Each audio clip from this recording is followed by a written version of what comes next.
नौकरानी एक घर के लिए कितनी जरूरी होती है, आइए देखते हैं।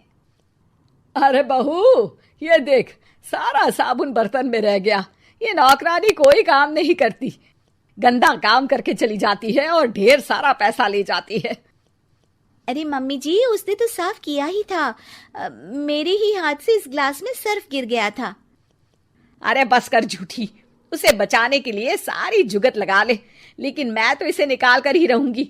हमारे जमाने में ना कोई नौकरानी थी और ना ही ये चिकने बर्तन। चूल्हे के जले बर्तनों को राख रगड़ कर साफ किया करती थी मैं।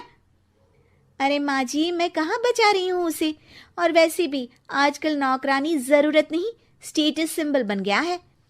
अब आप बताओ, मैं मुन्ना को नीचे घुमाने ले जाऊं तो लोगों से क्या बोलूं? झाड़ू पोछा खुद लगा रही हूँ। लोग सीधा यही पूछते हैं कि कौन सी नौकरानी काम कर रही है तेरे घर पर। अरे बस कर, ये भी कोई बात होती है?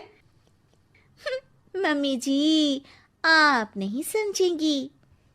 शाम को नौकरानी घर आकर काम कर ही रही होती है कि सास को कहती है, माँ जी, एक बात बोलूं, बुरा न मानना। अरे वैसे तो मुझे तेरी शक्ल ही पसंद नहीं है, बात क्या खाक पसंद आएगी। अरे माँ जी, सुन तो लीजिए क्या कह रही है। तो मैंने कौन सा उसका मुंह पकड़ लिया है? अरे माँ जी, वो लाल साड़ी पहनती हो ना पहना करो। सास का गुस्सा अब तो 7वें आसमान पर होता है। अरे वाह जी वाह, क्यों ना पहना करूं?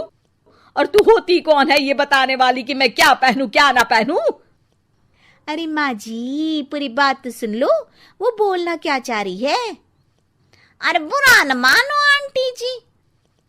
अरे कौन है आंटी? अपनी उम्र देखी है तूने? 2-4 साल ही छोटी होगी मुझसे और मुझे आंटी बोल रही है।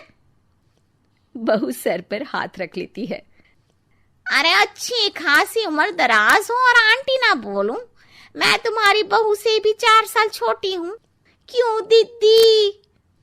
बोलती भी क्या, एक तरफ सास यानी पति की माँ, तो दूसरी तरफ नौकरानी जिसके बिना घर का काम नहीं चल सकता। वो दरअसल माँ जी की शादी पे बहुत जल्दी हो गई थी ना। अच्छा ये झगड़ा छोड़ो, ये बताओ तुम माँ जी को लाल साड़ी पहनने से क्यों मना कर रही हो? वो ना, इनकी उम्र की सारी औरतें सोसाइटी में इनके लिए बात करती हैं कि तुम्हारी सास बुढ़ी घोड़ी लाल लगाम है। बहू को ये सुनकर गुस्सा आ जाता है। अरे वाह वाह, कौन बोलता है जी? खुद क्या है यहाँ की औरतें, बाल सफेद लेकिन टाइट जींस और कोई कुछ भी पहने। अरे पहनना हमारा निजी हक है, किसी को कुछ हक नहीं बनता कि वो मेरी सास के लिए कुछ बोले। मैं आज ही जाकर माँ जी के लिए लाल जींस लेकर आऊंगी, फिर देखो कोई क्या बोलता है। अरे चुप लाल जींस। अरे सुन नौकरानी की बच्ची, जाकर बोल दे उन लोगों से कि उन लोगों की तरह मैं उड़ती नहीं फिरती हूं घर बार छोड़कर। अपने बच्चों और नाती पोतों में मन लगाती हूं, ना कि सारा दिन ताश के पत्तों में आंख गड़ाकर 3 पत्ती खेलूं। नौकरानी वहां से चली जाती है।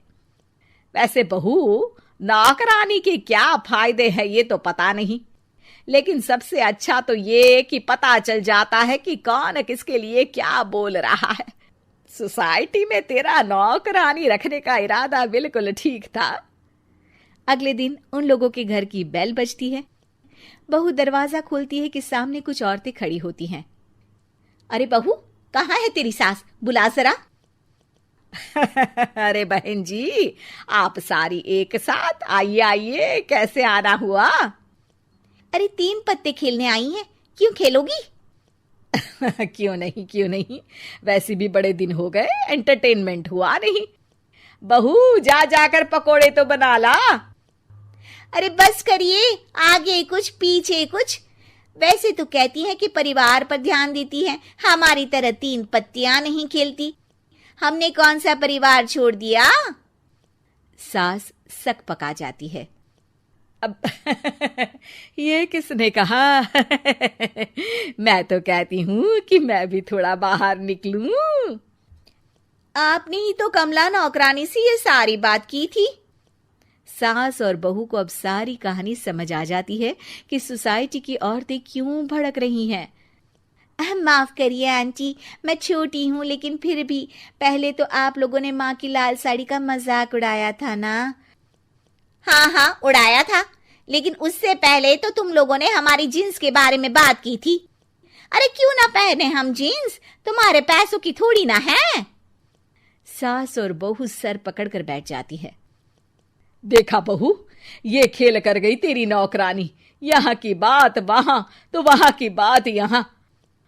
दोनों किसी तरह औरतों को समझा बुझाकर घर भेजती है और कसम खाती है कि नौकरानी को नौकरानी ही रहने देंगी।